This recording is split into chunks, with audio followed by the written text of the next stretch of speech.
ओम बहुला देवी समित काक भुजंदर महर्षि नमः। आज हम योग वशिष्ठ में एक महर्षि वशिष्ठ और काकभुजंदर महर्षि इनके बीच का जो संवाद हुआ था उसका प्रसंग सुनेंगे।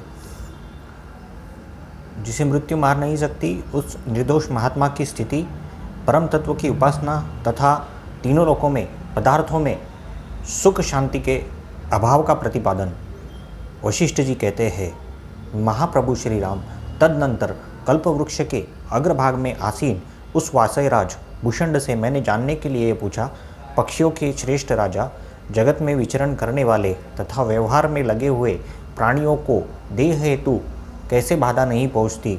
भूषण ने कहा, सर्वज्ञ ब्रह्मन, आप यद्यपि सब कुछ जानते हैं, फिर भी जो मुझे जिज्ञासु की तरह पूछते हैं वह ठीक ही है, क्योंकि स्वामी प्रश्नों द्वारा अपने सेवकों की वाक्पटुता को प्रसिद्ध कराया करते हैं। फिर भी जो आप मुझसे पूछते हैं उसका तो मैं उत्तर देता हूँ, क्योंकि आज्ञा का पालन ही सज्जनों की सबसे बड़ी सेवा है, ऐसा मुनि लोग कहते हैं। हे महारूप, पाप रूप मोती जिसमें पिरोए गए हैं, ऐसे वासना रूपी तंतु संतुति जिसके हृदय कमल में ग्रथित नहीं रहती, अर्थात जो वासना और पाप से रहित है, उसे मृत्यु मारने की इच्छा कर नहीं सकती। जो शरीर लता के धूल रूप मानसिक चिंताओं से तथा आशाओं से रहित है, उसे मृत्यु मारने की इच्छा नहीं करती। राग द्वेष रूपी विघ्न से परिपूर्ण अपने मन रूपी बिल में रहने वाला लोभ रूपी सर्प जिसको नहीं डसता, उसे मृत्यु मारने की इच्छा नहीं करती। शत्रु रूपी समुद्र का वड़वाग्न रूपी एवं समस्त विवेक रूपी जल को पी जाने वाला क्रोध जिसको दग्ध नहीं कर सकता, उसे मृत्यु मारने की इच्छा नहीं करती। तिलों की बड़ी राशि पैर देने वाले कठिन कोल्हू की तरह उग्रतापूर्वक कामदेव जिसे पीड़ा नहीं पहुंचाता, उसे मृत्यु मारने की इच्छा नहीं करती।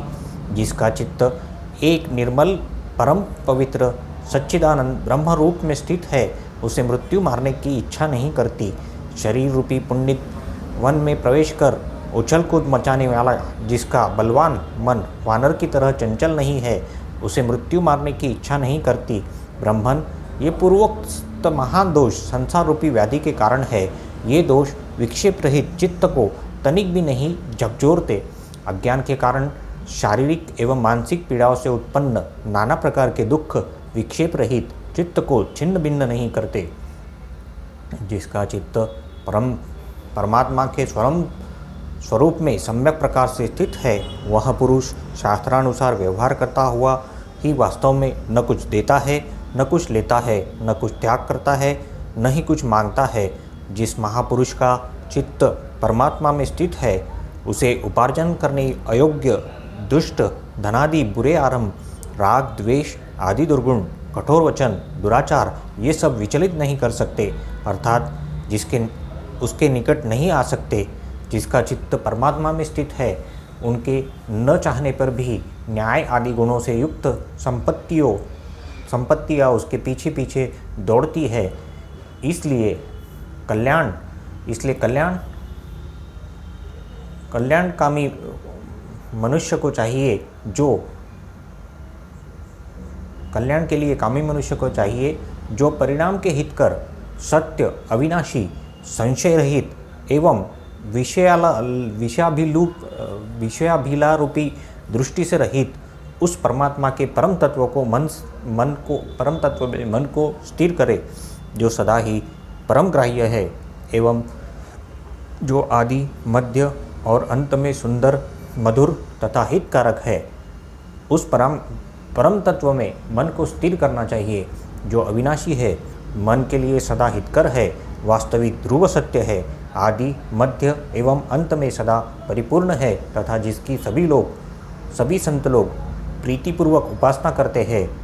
उस परमात्म तत्व में मन को स्थिर करना चाहिए, जो बुद्धि से परे है, ज्ञान रूप है, सबका आदि कारण है, निरीक्षमय परम अमृत स्वरूप है तथा जिसके अधिक मंगलमय दूसरा कोई नहीं है, उस परम तत्व परमात्मा को मन में स्थिर करना चाहिए, क्योंकि देवताओं, असुरों, गंधर्वों, विद्याधरों, किन्नरों तथा वेदांगनाओं से युक्त स्वर्ग में कुछ भी स्थिर, सुस्थिर एवं उत्तम तत्व नहीं है।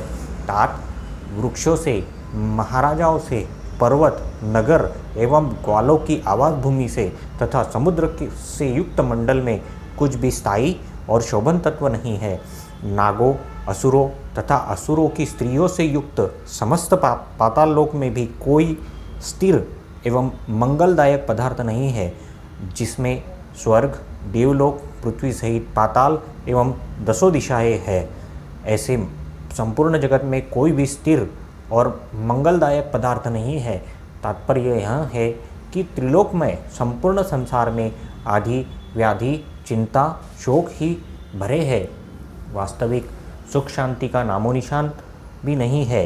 इसलिए नाशवान क्षणभंगुर संसार में तीव्र वैराग्य करना चाहिए। एवं संपूर्ण भूमंडल का एक छत्र सम्राट होना श्रेष्ठ नहीं, सबसे बड़े अभिज्ञ इंद्र, बृहस्पति आदि देवता होना यानी स्वर्ग का अधिपति होना भी श्रेष्ठ नहीं, तथा पाताल में संपूर्ण पृथ्वी को धारण करने में समर्थ श्रेष्ठनाग होना यानी पाताल का अधिपति होना भी श्रेष्ठ नहीं, क्योंकि ये सब क्षणभंगुर नाशवान है। यहाँ विवेकी पुरुष को मन पूर्ण काम होकर सुख शांति पाता है। जहाँ विवेकी पुरुष का मन पूर्ण काम होकर सुख शांति पाता है, ऐसे वास्तविक सुख शांति का वहाँ लेश मात्र भी नहीं। आदि व्याधियों से प्रचुर चिरजीविता भी श्रेष्ठ नहीं।